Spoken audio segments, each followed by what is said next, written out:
Bonjour et bienvenue pour ce nouveau numéro du Journal des Biotech, un journal des biotech un petit peu particulier aujourd'hui, pas de point d'actualité mais deux invités, Pascal Prigent, directeur général de GenFit et Marc de Garidel, directeur général d'Abivax, le Journal des Biotech, c'est parti.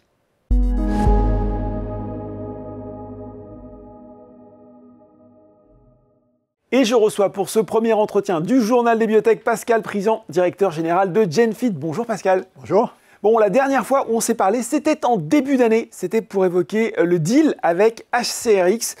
On va faire le point sur ce qui s'est passé depuis et on va sans doute commencer, Pascal, par l'actualité la plus récente de GenFit. C'est l'arrêt du programme VS01 dans la CLF. C'était un de vos 4 actifs dans cette indication. Une décision qui a été prise après un effet, je cite, indésirable, grave pendant l'essai. Est-ce que vous pouvez nous expliquer ce qui s'est passé concrètement ? Oui, absolument. Il y a un patient qui a fait une péritonite, c'est-à-dire une inflammation du péritoine, probablement liée à une infection. Ça a déclenché une revue par notre comité de monitoring et par nous. Et on a décidé d'arrêter le programme parce qu'on s'est dit que ce type d'effet indésirable était particulièrement problématique dans la catégorie de patients qu'on visait, puisqu'on parle de patients qui sont très fragiles, qui sont en soins intensifs. Et il faut savoir que c'était un domaine qui était on était particulièrement attentif à ce risque d'infection, encore une fois compte tenu du profil de patient et compte tenu du mode d'administration de VS01. Donc on a considéré que le ratio bénéfice-risque de VS01 dans cette population était affecté et que donc il n'y avait pas de futur pour ce produit dans cette indication. Vous avez dit, vous avez fait le choix d'arrêter parce que vous pouviez de ce que j'ai compris, continuer l'essai avec une surveillance rapprochée, c'est ça un petit peu. Et vous avez considéré que malgré ça, les conditions n'étaient pas réunies pour vous, pour le potentiel de cet actif finalement. Absolument. Dans cette indication. Tout à fait. Je pense que c'est quelque chose qui est assez important. Enfin, on sait que l'échec est consubstantiel de la recherche pharmaceutique. Le risque est important. Par contre, ce qu'on peut maîtriser, c'est notre capacité à prendre rapidement les décisions et à partir du moment où on considère qu'à terme, il n'y a pas de potentiel favorable pour les patients, d'arrêter. Il y a beaucoup de littérature sur le sujet de la recherche en innovation qui parle de cette notion de « fail fast ». Donc l'idée, c'est de se dire, si on pense qu'à terme, il n'y a pas de potentiel, il faut prendre ses ressources, prendre cet argent et le redéployer sur des programmes qui, eux, ont un potentiel. Bon, redéployer les fonds, justement, vous parlez d'une réorientation de développement de VS01 vers les troubles du cycle de l'urée, UCD, pour aller plus rapidement. Peut-être l'occasion d'expliquer ce que c'est cette indication et comment va concrètement là aussi se passer cette réorientation et pourquoi vous pensez que finalement, là où VS01 n'est pas forcément convaincant dans la SLF, il peut l'être dans l'UCD? Alors, c'est toujours une question pour tous les médicaments de ce fameux bénéfice-risque.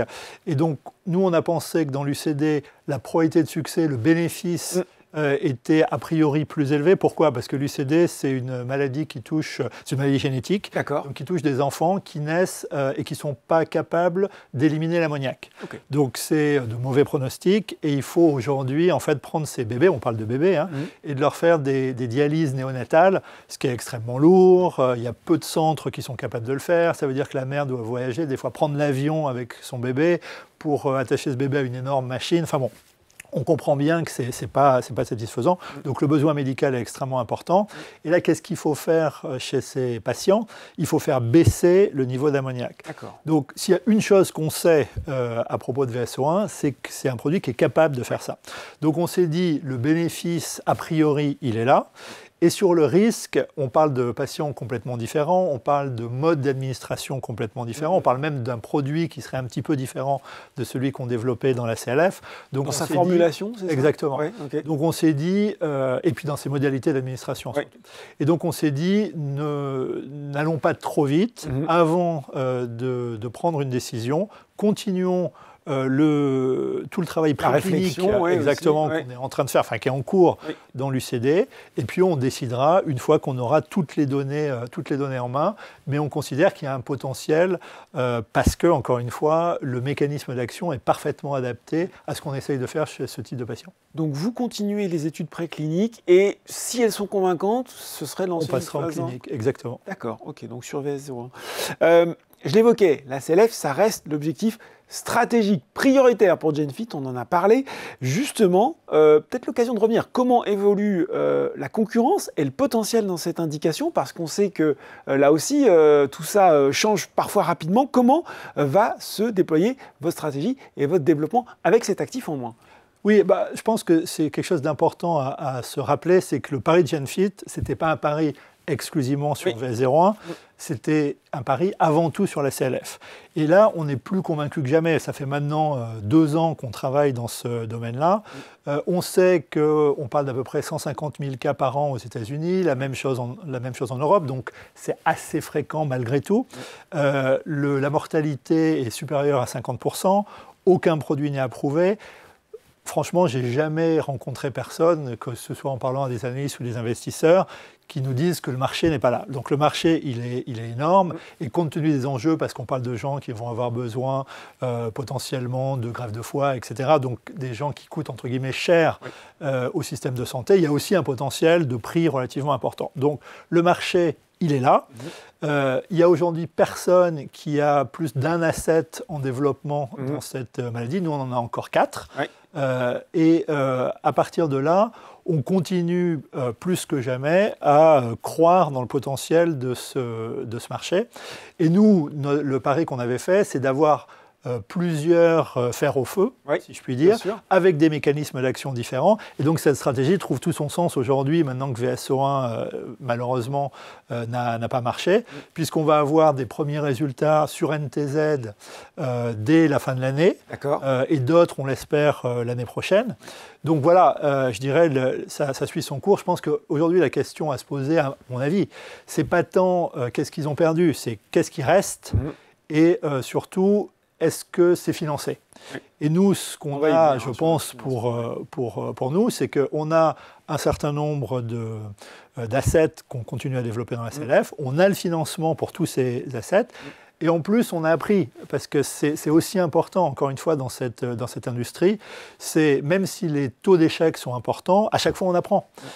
Et donc, aujourd'hui, on a appris sur la CLF, on va d'ailleurs présenter des travaux assez novateurs sur le continuum dans la CLF, le type de patient à la SLD prochainement sur des travaux qu'on a faits. On a appris du design d'essais cliniques.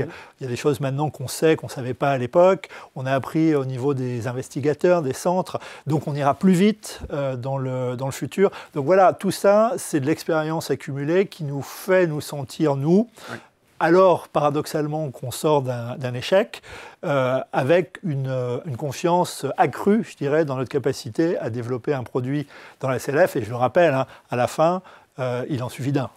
Donc il y a NTZ, vous l'avez dit, résultat d'ici la fin de l'année. Donc résultat d'ici la fin de l'année de l'étude Elfi Volontiers, avec déjà un premier signal sur l'efficacité via des analyses de plasma. Et puis, si tout se passe comme on l'espère, lancement d'une phase 2 dès l'année prochaine. Donc dès l'année prochaine. Sur les autres, éventuellement, sur leur développement, les autres actifs? Donc sur les autres actifs, on a donc 2 actifs qui sont en phase préclinique, le SRT15 et le CLM022.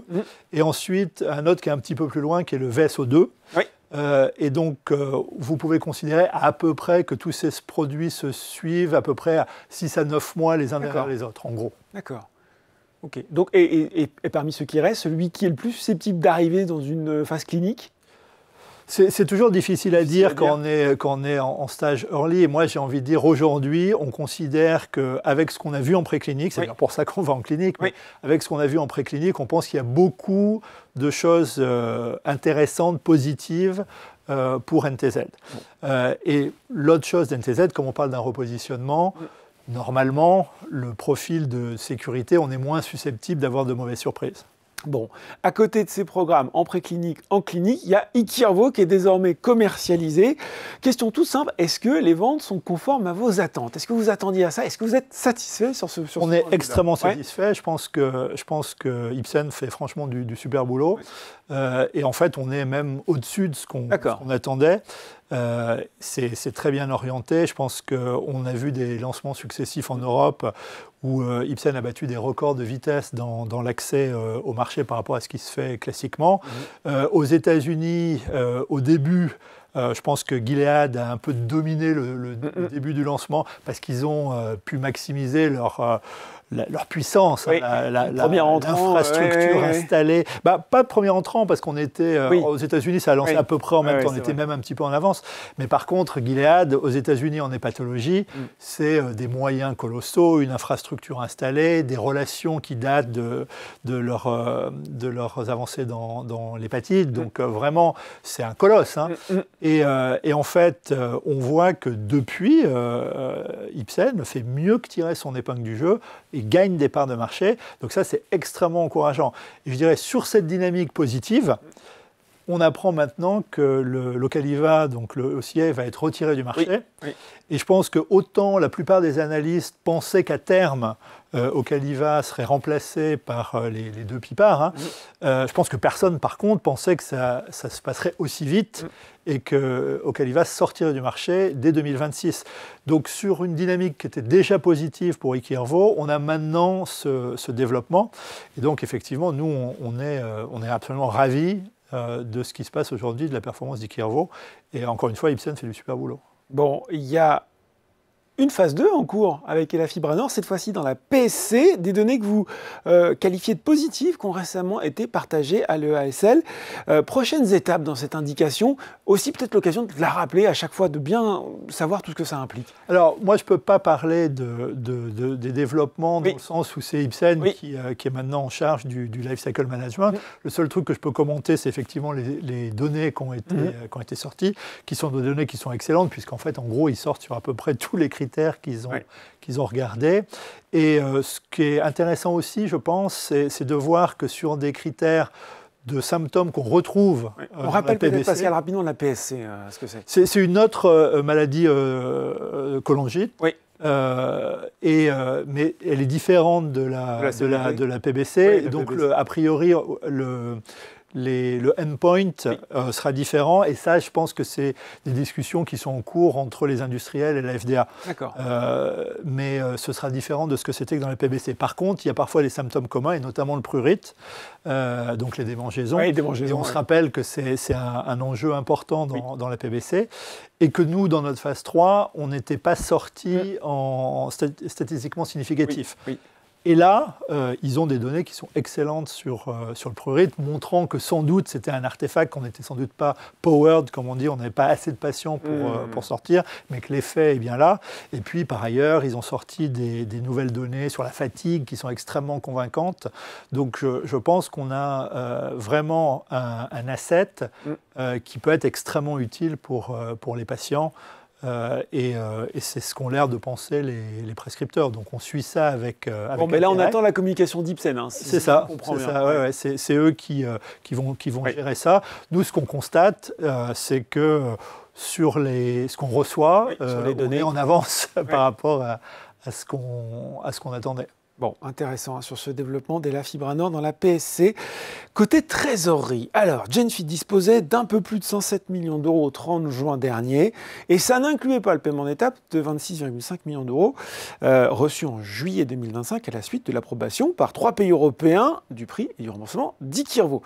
Un horizon de trésorerie qui devrait se prolonger au-delà de 2028, et cette question que je ne pose pas souvent à une biotech: comment vous allez utiliser ce trésor de guerre pour valoriser au mieux Genfit, dont le cours, et oui, forcément on parle un peu de bourse, peine à décoller des 3 €? Oui, je dirais, le cours de bourse, je comprends la frustration que peuvent avoir certains investisseurs. Nous aussi, on est frustrés, évidemment. Mais je pense que les exemples récents... On a déjà parlé avec HCRX, en fonction des paiements d'étape qui étaient promis, de ce que ça représentait, c'était déjà difficilement compréhensible à l'époque. C'est ça. Après, moi, ce que je vois, c'est que dans cette industrie, c'est pas rare de voir des stocks qui sont relativement bas, qui végètent un petit peu. Et au moment où on a les bonnes données dans la bonne indication, ça peut décoller. Et quand ça décolle, c'est un peu le corollaire de ce qu'on disait. On est dans une industrie avec beaucoup de risques. Mais quand ça marche, par contre, c'est en général salué par les marchés. Et on a vu récemment en France que ça pouvait être assez spectaculaire. Donc l'idée, c'est de se dire, est-ce que cette société va être en mesure de générer des données suffisamment excitantes dans un domaine suffisamment excitant? Nous, on considère que la CLF, c'est vraiment, il coche toutes les cases, c'est-à-dire il n'y a pas de concurrence, il y a un besoin médical important, il y a beaucoup de monde, des prix élevés. Donc le domaine, il est intéressant. On considère qu'on est mieux placé que quiconque pour avoir des produits et générer des données, parce qu'on a 4 programmes, personne d'autre en a plus de 1. Et après, le nerf de la guerre pour les biotech, c'est bien beau d'avoir des programmes, est-ce qu'ils peuvent être financés? Pour les financer.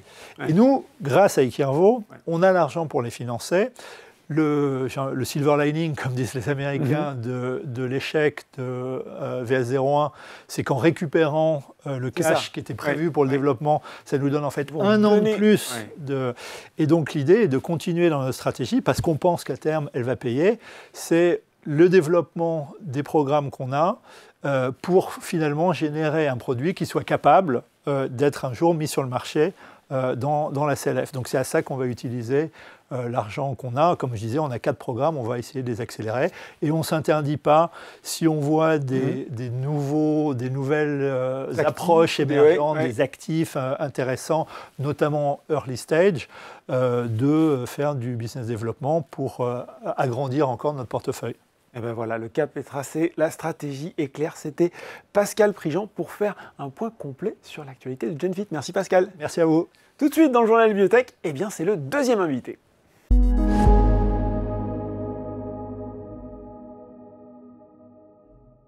Et je retrouve pour cet entretien Marc de Garidel, directeur général d'Abivax. Bonjour Marc. Bonjour, merci de m'avoir invité. Marc, quelle évolution depuis qu'on s'est parlé la dernière fois? C'était en mai dernier, et on avait évoqué en premier, bien sûr, obefazimod dans le traitement de la rectocolite hémorragique, on va dire la RCH pour faire plus simple. Il y avait eu fin avril, la fin du recrutement des patients pour la phase 3, et puis au cœur de l'été, fin juillet, ils sont tombés, ces résultats, des résultats très prometteurs, on va le dire, qui ont entraîné une explosion du cours de bourse. Sans refaire toute l'histoire, j'aimerais quand même un petit retour en arrière pour avoir votre éclairage. Qu'est-ce qu'ils ont démontré précisément avec tant de netteté ces résultats de phase 3? Du fond et de la forme. Alors sur le fond, eh bien, on a démontré au bout de 8 semaines de traitement que l'obefazimod était un traitement efficace dans les patients qui souffrent de rectocolite hémorragique, que le profil de sécurité et de tolérance était très bon, et enfin, comme c'est un médicament oral, qu'il a un grand avenir basé sur ces premiers résultats à 8 semaines. Alors, sur la forme, il faut rappeler que cette étude est une des plus grandes études, la deuxième plus grande étude jamais faite dans la rectocolite hémorragique depuis l'histoire. Ensuite, que nous avons traité 1275 patients, 36 pays et 600 centres cliniques, donc un investissement de 300 millions d'euros, et que l'effet placebo a été le plus bas de l'histoire jamais enregistré. Donc l'effet placebo, c'est l'effet bras de contrôle. Et ce qui est un témoignage, une très bonne exécution de l'étude clinique que je dois rendre hommage à mes équipes et ainsi que notre prestataire CRO qui ont fait ça. Bon, donc une étude, vous l'avez dit, très large, historique, presque, des résultats très nets, sans bavure. Et puis, très vite, il y a eu cette grosse levée de fonds aux États-Unis. Est-ce que, justement, c'était important de pouvoir aller très vite derrière la publication de ces résultats? Et puis, le montant levé, il est très significatif, vous allez nous le redonner. Est-ce que ça implique, désormais, qu'Abivax, certains du potentiel de son actif, veut le porter jusqu'au bout, jusqu'à la commercialisation? Alors, je vous rappelle effectivement que Abivax n'avait plus d'argent à la fin de l'année. Donc, il fallait de toute façon faire quelque chose. Voilà, il fallait faire quelque chose et grâce à ces résultats spectaculaires, nous avons pu lever un jour après l'annonce des résultats 750 millions de dollars en un temps record. En fait, nous avons eu 3,1 milliards de demandes en 3 heures. Nous avons même bloqué pendant quelques minutes à la fois la cotation à l'Euronext et aussi au Nasdaq, donc quelque chose d'assez extraordinaire. Et juste aussi pour rappel, pour référence, évidemment, c'est la plus grosse levée levées de fonds de l'histoire française en biotech, et c'est dans le top 15 de l'histoire de la biotech depuis ses débuts. Donc on nourrit effectivement un peu cet événement vraiment formidable pour nous, mais surtout pour les patients, parce que nous ne sommes qu'au début.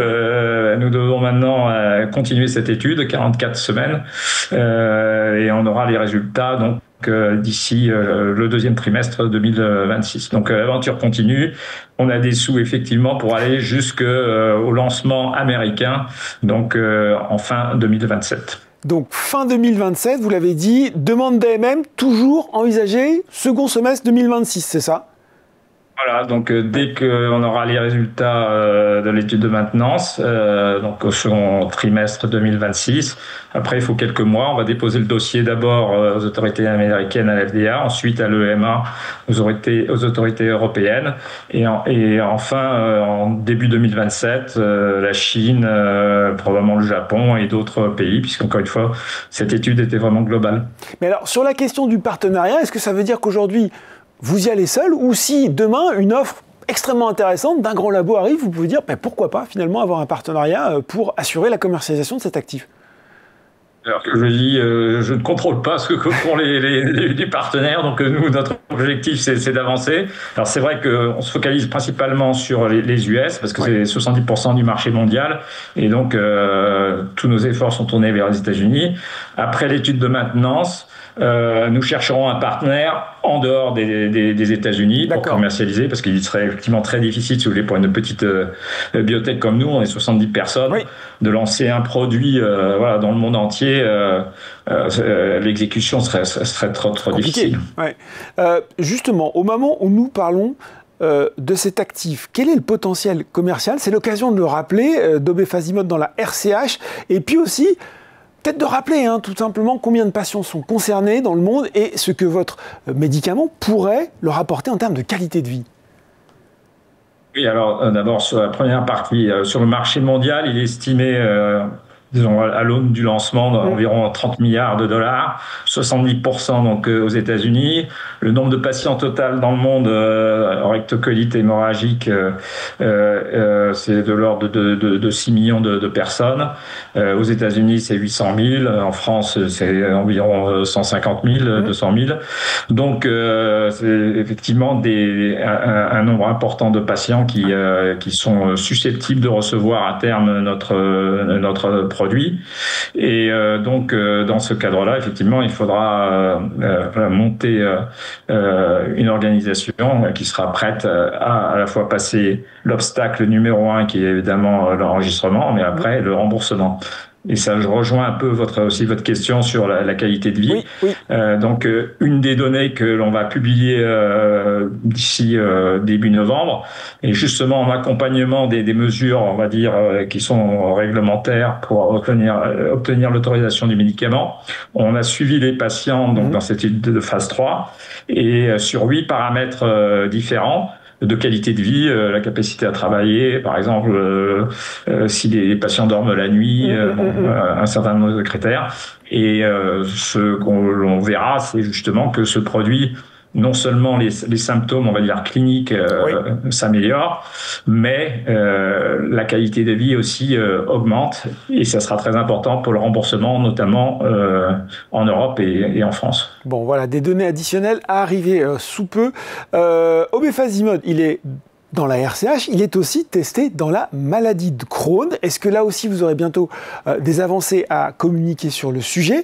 Est-ce que, forcément, je suis tenté de vous poser la question, est-ce que le succès dans la RCH permet de donner des indications ou pas de réussite dans cette indication de la maladie de Crohn? Alors, la maladie de Crohn, juste pour nos auditeurs, c'est une maladie qui est aussi une maladie inflammatoire, mais qui est dans tout le tube digestif, puisque la rectocolite se concentre sur l'intestin. Et la complication de la maladie de Crohn, c'est qu'elle n'est pas uniquement superficielle sur l'intestin ou sur le tube digestif, elle est à l'intérieur. Donc en général, pour répondre à votre question, les produits qui marchent dans la rectocolite hémorragique peuvent marcher dans la maladie Crohn, mais c'est une condition nécessaire, mais c'est pas suffisant. Donc, nous, ce qui nous encourage, c'est que les patients qui ont la maladie de Crohn, en fait, ils ont le micro-RNA 124, qui est en fait l'élément qui permet de réduire l'inflammation chez les patients. On le trouve en faible quantité dans les patients qui ont la maladie de Crohn. Donc, en administrant l'obefazimod, on pense que le micro-RNA 124 va pouvoir justement s'exprimer davantage et réduire l'inflammation. Donc, a priori, cela devrait marcher, mais ce sont les études qui le prouveront. Et aujourd'hui, donc, on a commencé une étude dite de phase 2B, donc environ 200 patients, qui est principalement d'ailleurs faite aux US et en Europe de l'Ouest. Donc, la France a d'ailleurs 19 centres cliniques qui vont être impliqués dans cette étude. Et on aura les résultats vers la fin de l'année 2026. Oui.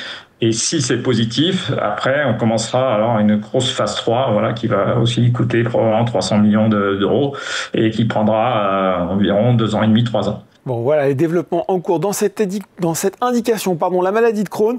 Abivax, aujourd'hui, c'est une biotech au SBF 120, une capitalisation de plus de 5 milliards d'euros, un horizon de trésorerie jusqu'au 4e trimestre 2027, vous l'avez dit, il y a eu plusieurs choses hors normes dans cette histoire. Ça aussi, c'est sans équivalent sur la cote française à l'heure actuelle.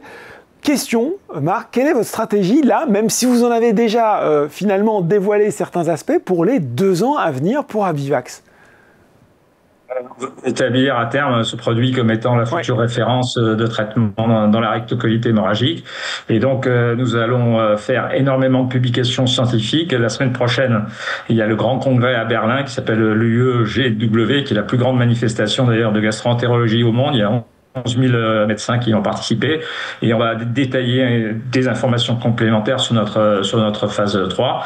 Donc, nous voulons jouer un rôle de leadership et maintenant, nous sommes très heureux parce que nous avons les moyens pour avancer, recruter des gens et préparer, donc terminer notre fameuse étude de phase 3 en la rectocolite et préparer les dossiers d'enregistrement. Donc, une période extrêmement favorable pour nous.